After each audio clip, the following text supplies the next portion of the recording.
Yeah, it's Tales from the Jails with John G. Sutton here. Hope you can hear me all okay. Thanks very much for watching this channel. Do like and subscribe, by the way. You can do that down there. Yeah, also there's a link to my book on Amazon there. Now, I'm going to talk today about the disgraceful state of HM prisons. We all know that anyway. I mean, if you've been watching this channel, you'll realise I keep ranting on about the disgusting conditions. Well, there's been an article in today's Independent, which you may be able to see online. A former prison officer who had been found guilty of smuggling in mobile phones and selling them to inmates was sentenced to imprisonment and complained, believe it or not, about the diabolical conditions in which he was being held, saying that he was spending 23 hours a day in his cell and that, in his words, they consumed their food or ate where they shit.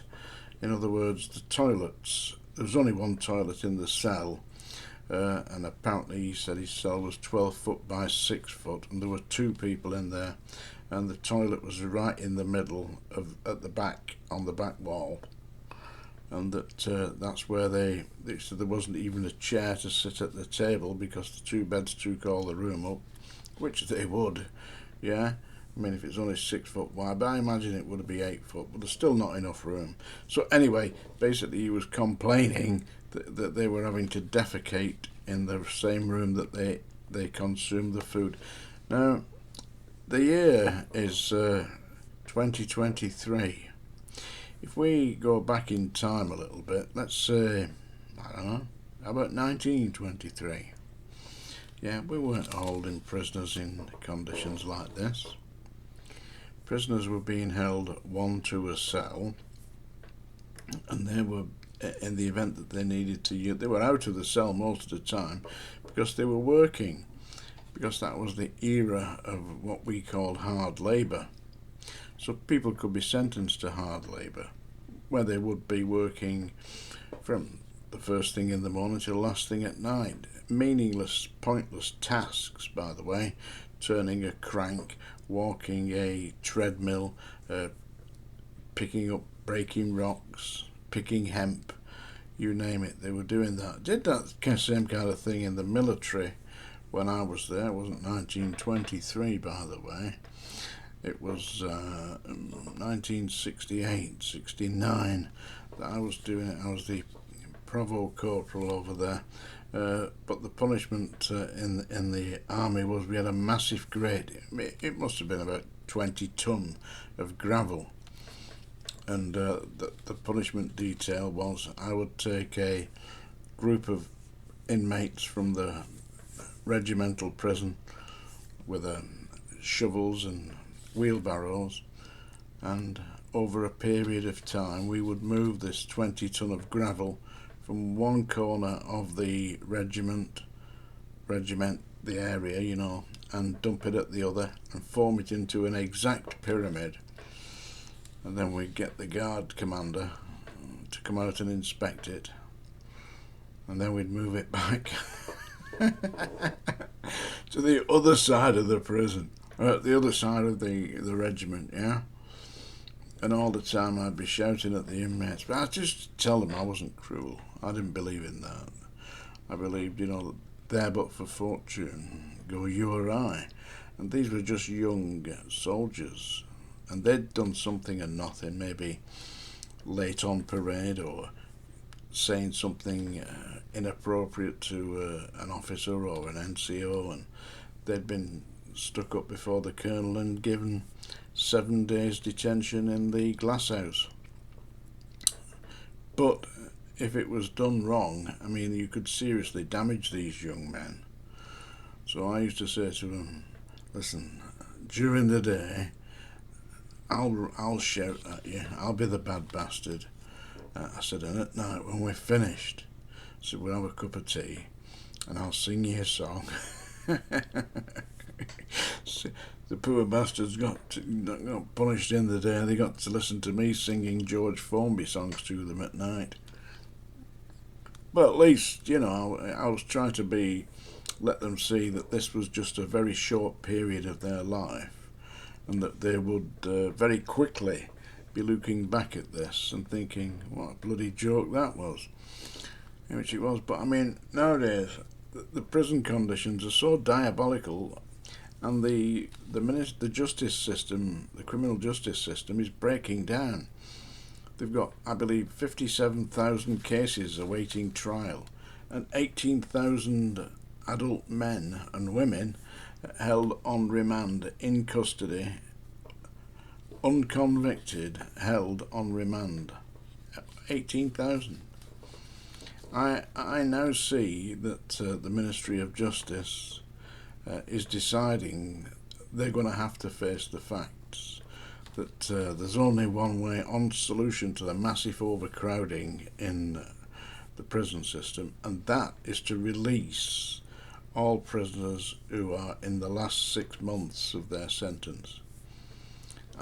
Maybe they got the idea from me, because I've been espousing that solution for some time. And it is going to be the only way they can deal with this. I mean, the people by that time, they've learnt the lesson, haven't they? I mean, if they got sentenced to 18 months and they've done 3 or 4 months, goodness me, an extra 4 or 5, they're not going to teach them anything, especially not in the disgraceful, overcrowded, disgusting, unsanitary conditions that people are being held in the name of justice. Now, it is an injustice to impose conditions such as the disgraceful dumps that we call prisons upon our citizens. These are our citizens. The people that we lock up in the prisons are not aliens. It's you or me, your uncle, your brother, your sister, your grandmother, your grandfather. It's you and me. It could be you. It certainly could be me. I mean, I get pretty close to the mark at times. I don't commit criminal offences, but you never know. You don't need to at times, do you? People will recognise that. Anyway, basically, I believe that the time has come, the walrus said, to talk of many things. And what we've got to talk about with this government is get the jails sorted out. Some prisons are running at 170% of their capacity. So 70% overcrowded. Putting 2 or 3 people into a cell designed for one in the reign of Queen Victoria. And the jails, these old jails at Pentonville, we might keep talking about this, they're falling to pieces. And they no longer have properly functional works departments, I don't believe. They subcontract the work out. So it's costing a damn fortune just to keep these old places going, and the sanitation level, they were not constructed to deal with 2,000 inmates, which we had at Strangeways at one time. Strangeways was built to take 975 inmates, I believe, in the year 1868. So by the time we get to the year 1978, which by the way is 110 years later, for all you Vordermen characters out there, that's 110 years later. It's got more than double the capacity, but it hasn't got the facilities, because the facilities in there are only designed for 975 inmates. So that the toilets, the bathrooms, the showers, all the lot, just are not fit for purpose. And I believe that the Ministry of Justice is going to have to, and the government won't like it, but they're going to have to sit down and say, we can't deal with this. What we're going to do is all inmates who've got less than 6 months to serve will be released on licence, and maybe give them a tag. I don't know how they work these electronic tags, and in the event that they reoffend, then they'll be taken and put somewhere very bleak. You know, there's nothing wrong with that, just so long as it's properly maintained and the sanitation and the conditions are humane, which they are not at the moment. Anyway, that's my little rant for today. Oh, have a look at my TikTok channel.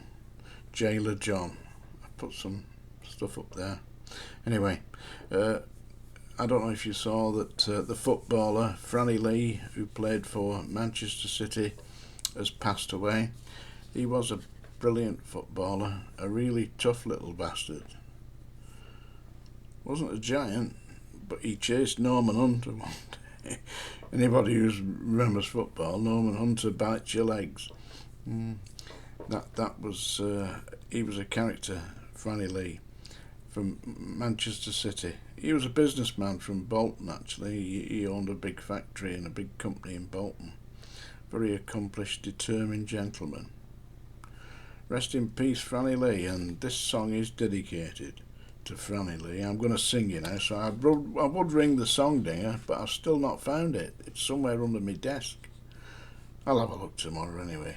Ding dong, ding dong, ding. There you go, song dinger. Please accept that. And if you're sticking around to hear it, then you know what you're going to get. Blue moon, I saw you standing alone. Blue Moon being the theme song for Manchester City, by the way. Without a dream in your heart, without a love of my own.